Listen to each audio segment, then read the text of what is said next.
Raider Nation, what's going on? It's Mitchell Renz here, host of the Raiders Report. And coming up on today's show, we're going to talk about some Raiders trade rumors because after losing to the Jacksonville Jaguars and falling to 2-6 on the season, with the NFL trade deadline being tomorrow at 4 p.m. Eastern Time, NFL insider Ian Rapoport said that the Raiders will be, quote, open to dealing at the NFL trade deadline. And I'll tell you this right now. I woke up bright and early this morning. I saw a big-time NFL trade with the Philadelphia Eagles going out and getting Jaelan Phillips. And the reason why that's important is because when you look at the report, when Rapoport is talking about Jaelan Phillips and trades happening, he also mentions a certain Raiders player. And if Jaelan Phillips got traded in that report this morning, that makes me wonder, is a big trade that Rapoport talked about with Jaelan Phillips, could that also be happening here for the Silver and Black? So coming up here today, we're going to get into the latest Raiders trade rumors that you need to know, because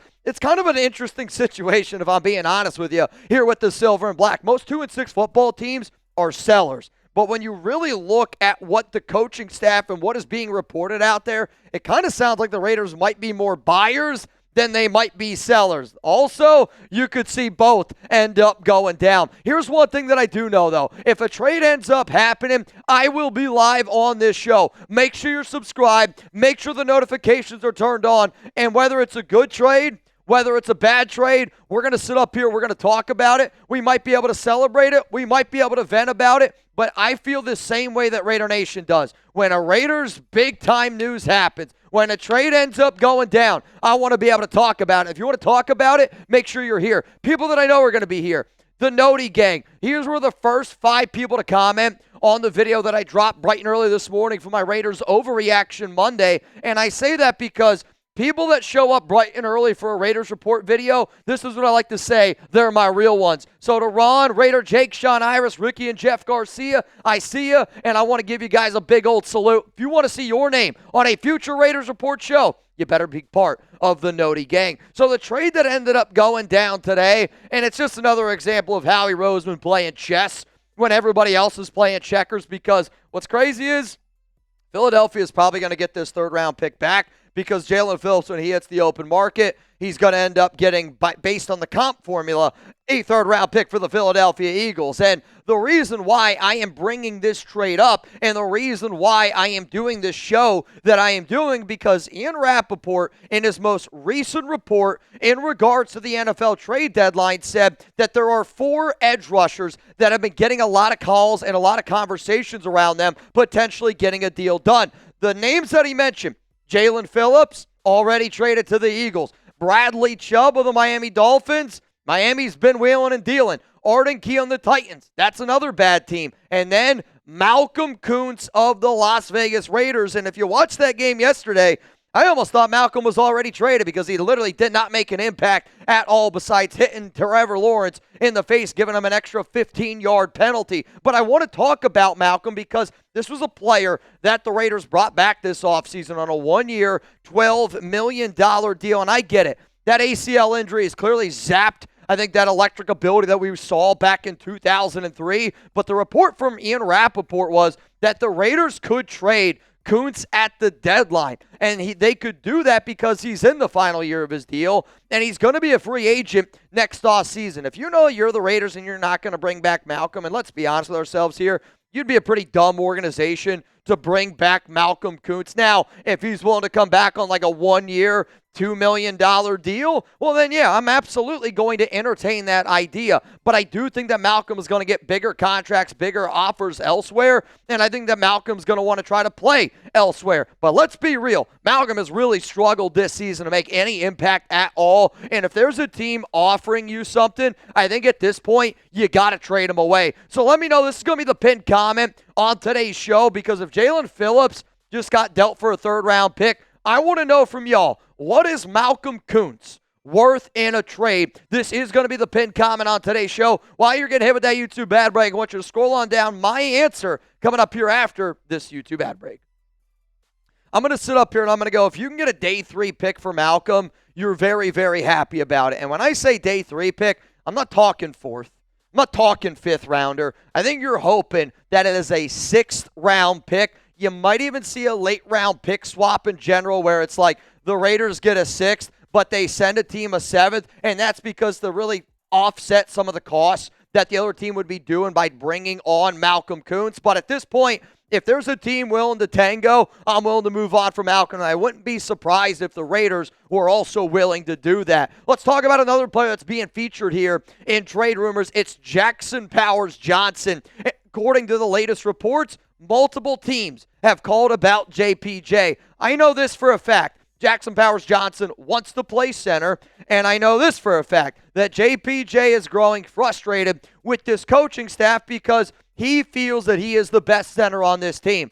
I feel like he's the best center on this team. And I know there's been some rumors, there's been some reports out there that he might not have it up here to be able to handle the responsibilities, which is why Jordan Meredith is doing it. You know, I was talking to Ted Wynn earlier today, and he was like, well, Alex Kappa apparently was making calls during the offseason, which, again, that can't happen. Also, when I saw some stuff that happened over the weekend with you, and I'm not going to mention his name. I got your back, Ted. I know you and I have never really talked, but I promise you this, Ted. I got your back, and I'll ride with you. The Raiders staff, though, also clearly doesn't like Jackson Powers Johnson, and I'll just say this. I had a conversation over the weekend, and I left that conversation wondering, that's interesting. I wonder if Jackson Powers Johnson is going to be traded. I would not move on from him, but there are a lot, and I mean a lot of conversations right now around JPJ because teams that are looking for a good interior offensive lineman, there are plenty of teams out there. And guys like JPJ don't find the trade market. Why? Because good organizations hang on to good players. Why this team's trying to deal him,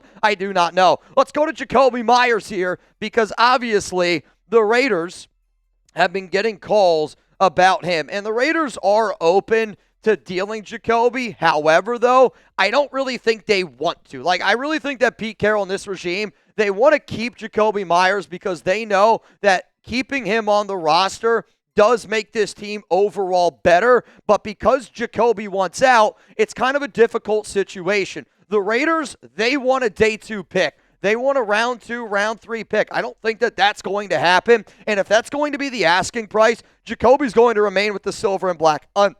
Unless a team like, I'm just going to say, maybe like the Washington Commanders, who are getting awfully desperate now. Maybe a team like the Buffalo Bills, right? There's going to be certain organizations that go, man, we might have to get a little bit ballsy here. We might have to get a little bit risky, and you might have to go out and try to get somebody. And if that happens, then a Jakobi Meyers deal could end up going down. But from what I understand is there are plenty of teams that are interested in Jakobi, but it doesn't sound like many teams want to pay that price tag of that day 2 pick. This regime wants to keep Jakobi on this team because they know it helps out Geno Smith, and they're trying to figure out what their main investment is, which is Geno Smith. But if a team comes calling and they offer that day 2 pick, I do think Jakobi Meyers will be dealt by the NFL trade deadline. Coming up next here on the show, I got 3 players that the Raiders will not be trading, and these 3 players have been getting phone calls and plenty of phone calls over the past week.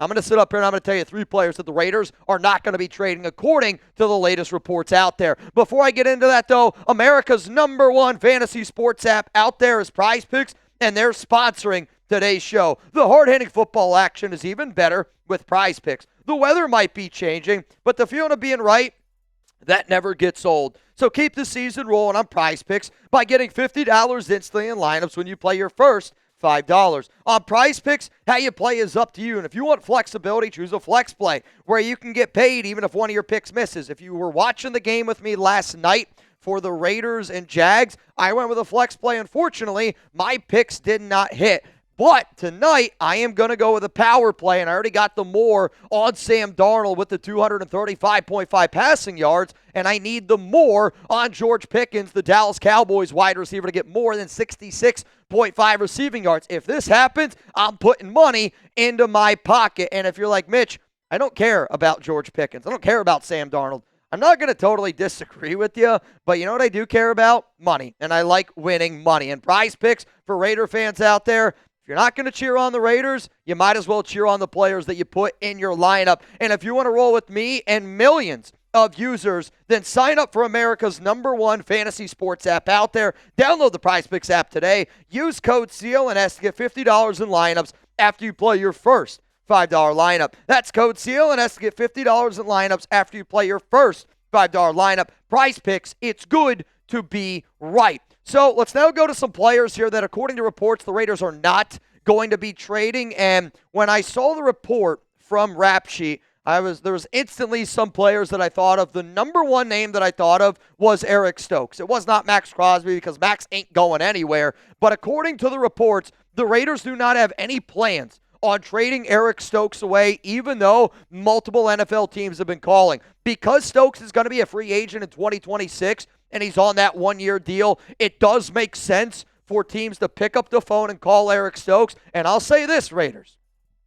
If your plan is to not trade Stokes, because when you look at some of the injuries out there in the NFL that happened this past week, like I think the Washington Commanders are an interesting example, right? They just lost Marshawn Lattimore. Could that be a team that offers you, I don't know, a fourth-round pick for Eric Stokes? That's an idea that you at least got to entertain and show some interest in. But if you're not going to trade him, then you better extend him. And I do think that you could get Stokes on like a 3-year deal, maybe like $20 million, nothing all that crazy, and then he's a member of this team. You give him a lot of guarantees. If you don't plan on trading him, I would extend him. If you don't plan on extending him, then you better trade him. That's literally how I feel. Next player that, according to reports, the Raiders are not going to be moving on from is Michael Mayer. Though that report that Rap Sheet put out did happen before I had a text message from a source, which was about 90 minutes ago, and maybe it was 2 hours ago, and it was right around the Tucker Kraft injury. Tucker Kraft, for the Green Bay Packers, suffered a season-ending ACL injury,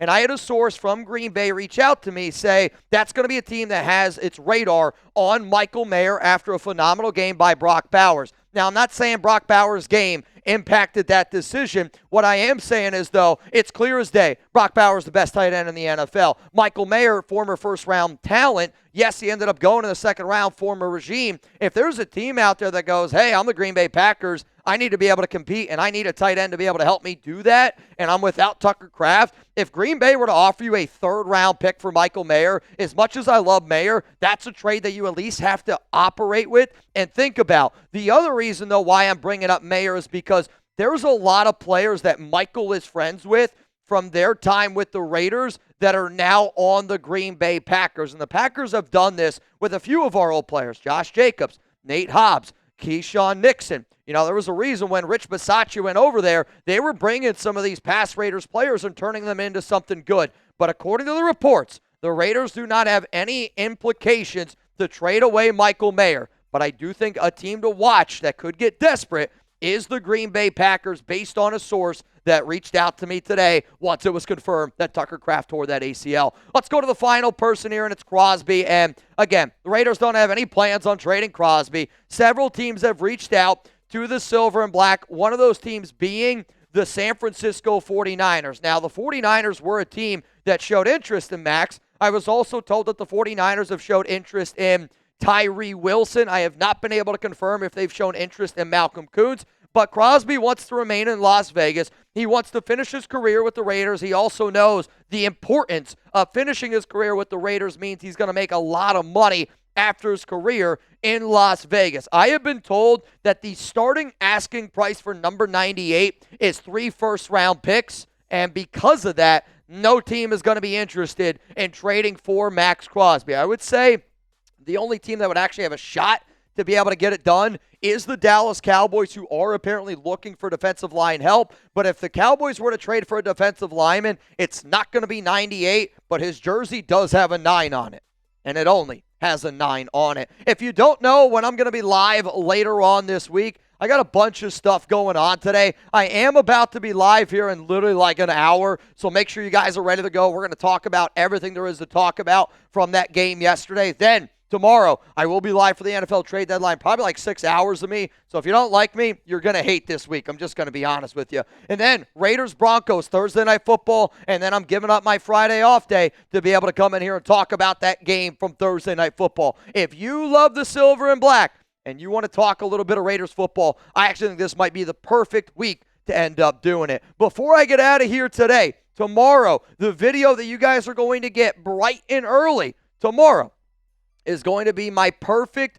Raiders trade plan, okay? I know the deadline's tomorrow. I know there's a lot of question marks around what this team could do. Tomorrow morning, bright and early. I'm going to get you guys a video. My perfect 2025 Raiders trade deadline plan. It's going to have a bunch of steps. It's going to have players that I would trade away, and it's going to have players that I would target. If you want to see that video, make sure you're a part of the Noti Gang.